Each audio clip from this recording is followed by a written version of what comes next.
Hello everyone.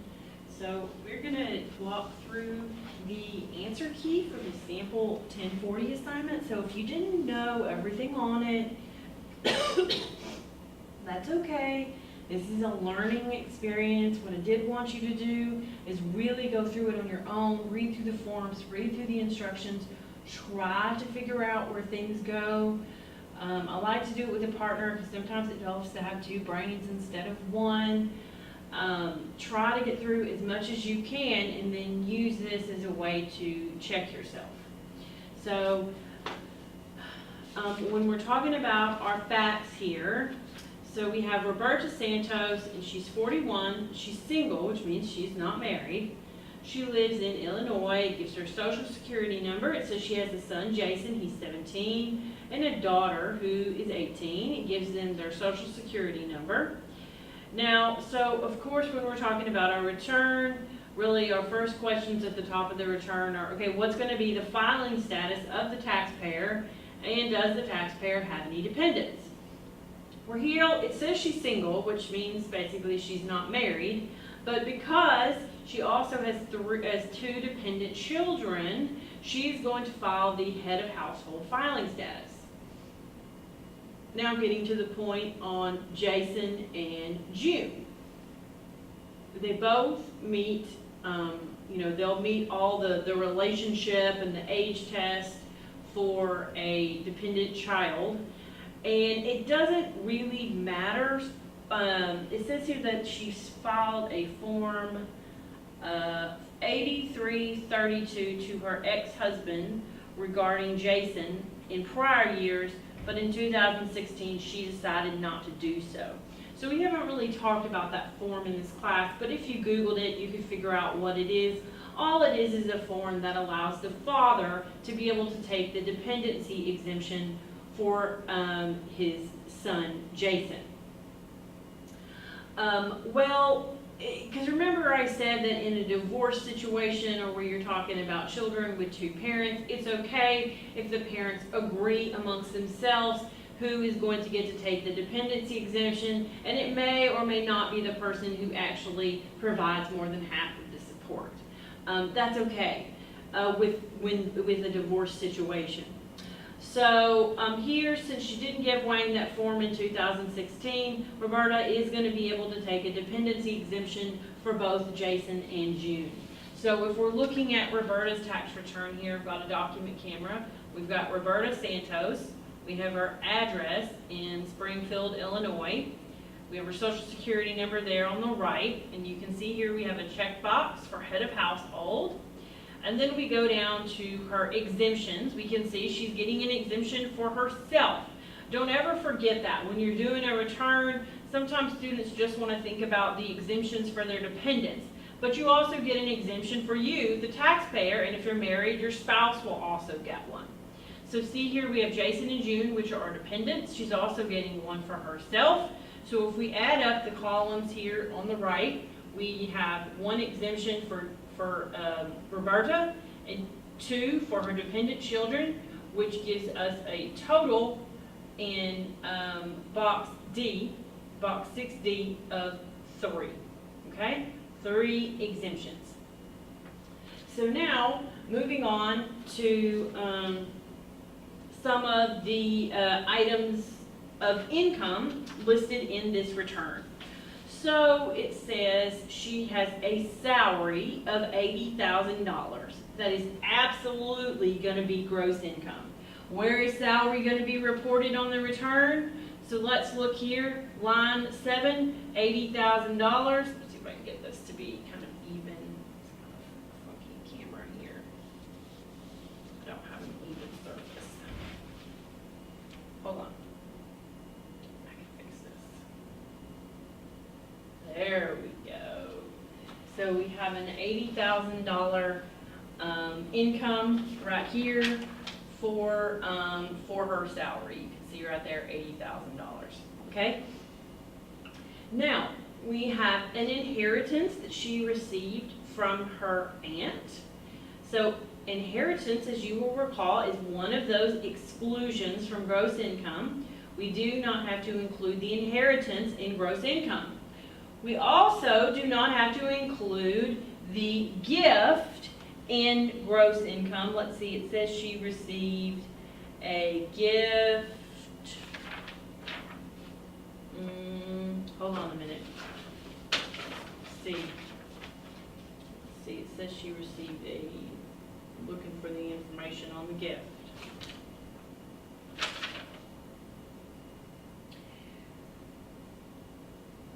Her aunt gave her $13,000 for a birthday present. That's a gift. It's excluded from gross income. The assets she inherited from her mother, which are $625,000, are also excluded from gross income. So we don't have to worry about that. We also had a life insurance policy which paid out $300,000. That is also an exclusion from gross income. Remember, we talked about all those exclusions from gross income in Chapter 5. So we have both the gift, the inheritance, and the life insurance proceeds, which are not reported basically anywhere on the return. They are excluded. Remember, most exclusions are not really reported anywhere on a return. There are a couple exceptions to that, and we'll discuss one in a minute. But for the most part, if an item is excluded from gross income, it is not reported on the return. The next category that we can talk about here, we have some interest income, taxable interest. So in the facts, let's see, it says, let's go back to our facts. She received $2,500 of interest from First Savings Bank, and she received $37.50 of interest received on the City of Springfield school bonds. Okay? So if you'll look here at the return, line 8A says taxable interest, attached Schedule B. Line 8B says tax exempt interest. So the interest from the municipal bond of $37.50 is excluded from gross income. Now, for the most part, exclusions are not reported anywhere on a 1040. This is an exception. Tax-exempt interest is actually reported on a return. Right there on line 8B, you can see $37.50. But if you'll notice, line 8B does not actually carry over to the total columns, which are all the way in the far right. The only one that does is 8A for $2,500. You can learn a lot when you fill out returns, honestly, just by reading the return.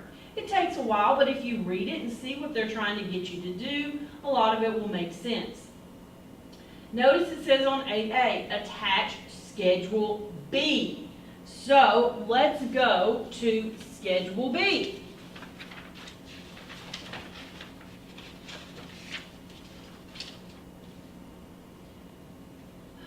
Okay. So you can see here we have our taxpayer, Roberto Santos, okay?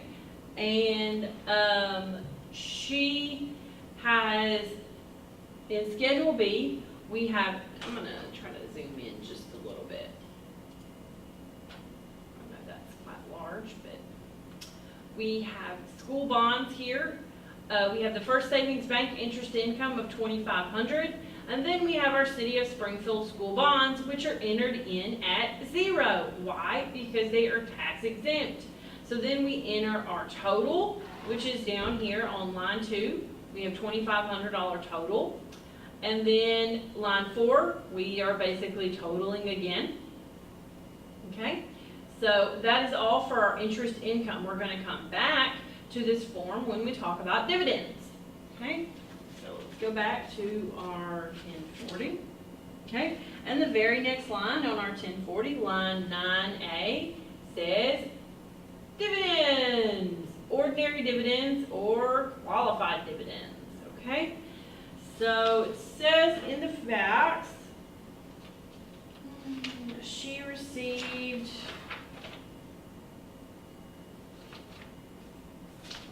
$1,800 of dividends, qualified dividend income of $1,800 from Amber stock. So So you can see here, line 9A, we have our dividends of $1,800. $1,800 of it are qualified. So if we go back to Schedule B, which we were just looking at, you can see that the bottom portion of Schedule B says dividends. Although it's kind of blurry right now. Just go to second. Dividends. So if we look down here, we have our dividends from Amber stock of $1,800 with our total of $1,800. You can read some of the questions down here at the bottom, see if they apply to our taxpayer. That mostly has to do with foreign accounts. We don't have any information that says it's foreign accounts. And if you'll look here, so we have our total of $1,800, and you can see right to the left of it, it says enter the total here, and on Form 1040, line 9A. And the same up here. It says enter the total here, $2,500 for our interest income, and on line 8A. So what that means is they're telling you on the form where you need to take this total to page 1 of the return, 8A and 9A. So if we go back, of course, and we look at our page 1040, we can see 8A for our interest income and 9A for our dividends. Okay? The next category of income here is our alimony. She received $16,000 of alimony. Remember that alimony is included in income to the recipient and is a deduction to the payor. She is the recipient, so she has $16,000 of alimony income reported here on line 11. Okay, our next category here is our capital gain or loss. So, and if you can see right here, it says attached Schedule D. So what we need to do is go, in fact, to Schedule D and look at our capital gain or loss. Let's go look at Schedule D. I'm not sure if I provided it to y'all or not, but there is kind of a second page to Schedule D. If y'all don't have it, I apologize. It's called Form 8949. I can't remember if it printed out with it or not, but if not, I'm showing it to you now. All Form 8949 is, it ties into Schedule D, and what this does is it lists out the stock sales item by item instead of on a cumulative basis, which is kind of what Schedule D does. So if you were filling this out, you wouldn't really know which box to check, D, E, or F. All this means is, was the basis reported to the IRS? That's all it means, okay? We don't really know if it was or it wasn't, so you could just check E, basis, was it reported to the IRS?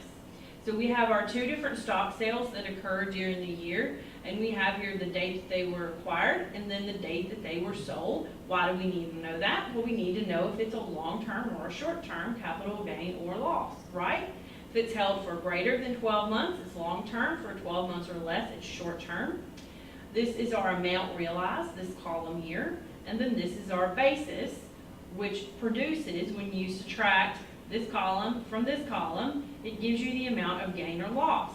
You can see here we have a $2,000 long-term capital loss and a $5,500 long-term capital gain, which gets us a net capital gain of $3,500, okay? And it says enter the total here and include on Schedule D, line 8B. So let's go to Schedule D, which is right before it. Okay. Right down here, since sorry, give it a second to zoom in. I don't know what the deal is now. I must have bumped something. There we go. Okay. So if we look down here at our long-term capital assets, remember this here is our Schedule D. Okay. So if we're looking at our Schedule D, we can see down here we have short-term capital gains or losses. Okay, well we didn't have any short-term capital gains or losses here. All of ours were long-term, which are reported in Part 2. And I said that we checked box E, which means the basis isn't reported to the IRS. This is our total proceeds, which is our amount realized. This is our total basis, which is $32,000, which gives us a total gain from long-term assets of $3,500. Okay? And if we look down here, line 15 at the bottom, says we combine lines 8A through 14 in column H, then go to part 3 on page 2. So now we go to part 3 on page 2, and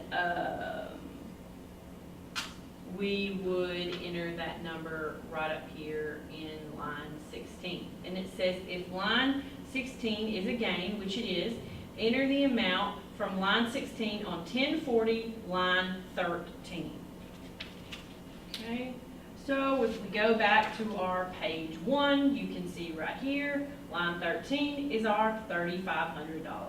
Now you need to keep that in your mind for a minute, because when we get to calculating our tax, it's important that we remember we have a capital gain, because that capital gain has different, is taxed at a different rate, basically. So is the dividend income, right? Because qualified dividends and long-term capital gain receive preferential rates for individuals, right? At 0, 15, or 20%. So we're going to have a different tax liability for the dividend income and the capital gain than we will have for our regular ordinary income. All right, now the next category of items is income from our partnership. $5,300, line 17. Now, it says in the facts that they received, I'll also mention, we were just talking about the long-term capital gain assets. Some of you may be a little bit thrown off because she purchased the stock from her cousin, Walt, and she purchased it, basically, Walt had a loss when he sold it to her. So you might think, well, maybe we get to offset her gain with this loss. But a cousin is not a related party under the 267D rules. Anyway, that wouldn't work.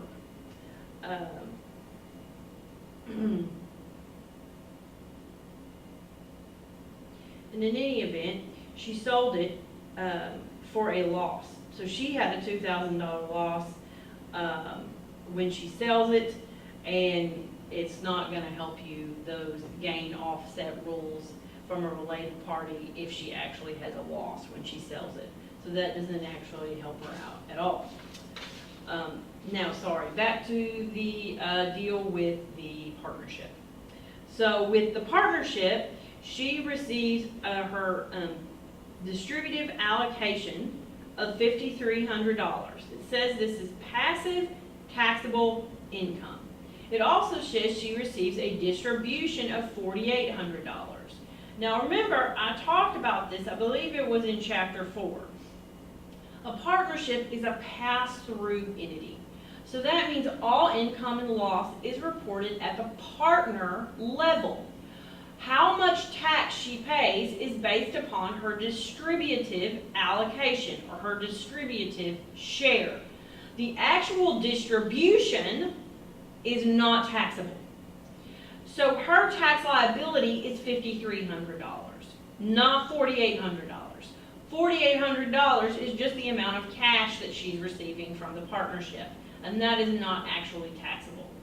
So this $5,300 is reported on line 17, and it says attached Schedule E.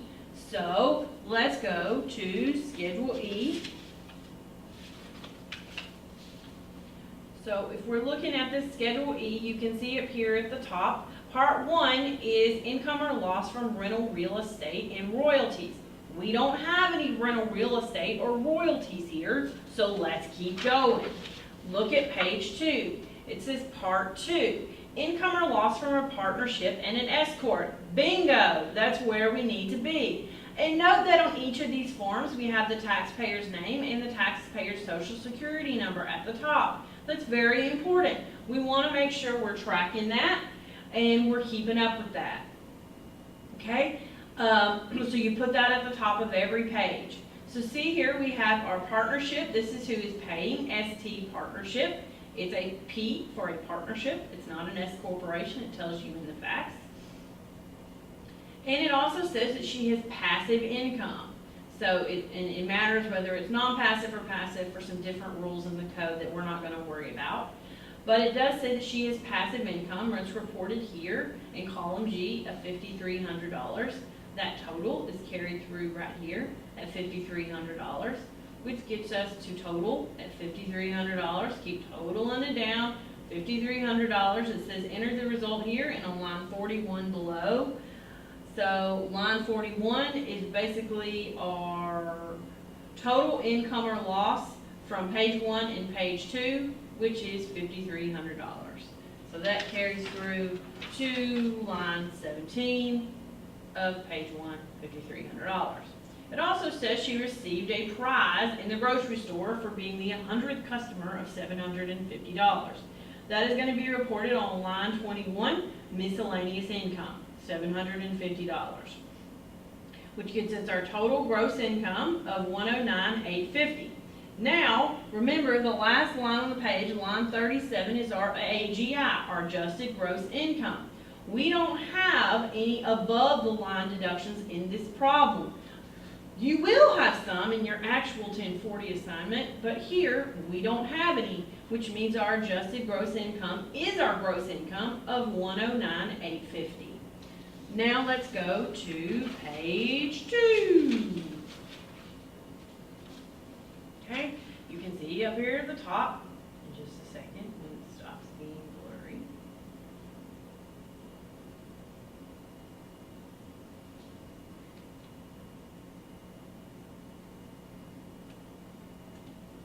Just a second.